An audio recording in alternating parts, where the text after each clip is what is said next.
Normal facial કરીએ એ આપણે hand on practice કરીએ છીએ, બરોબર, હેન્ડથી જ મસાજ કરીએ છીએ.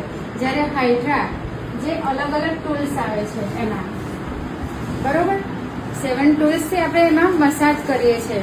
અલગ અલગ ક્લિન્ઝર, પછી માસ્ક, સ્ક્રબ, કોઈ પણ આપણે ક્રીમ એપ્લિકેશન કરીએ ત્યાર પછી ટૂલ્સ વડે મસાજ કરવામાં આવે છે. આ બધાનું બેનિફિટ છે કે અંદર સુધી વર્ક કરે છે. Hydra facial, Hydra means water. તો એ જે સિરમ છે, વોટર છે, એ બધું આપણી સ્કિનમાં ઉતરે છે.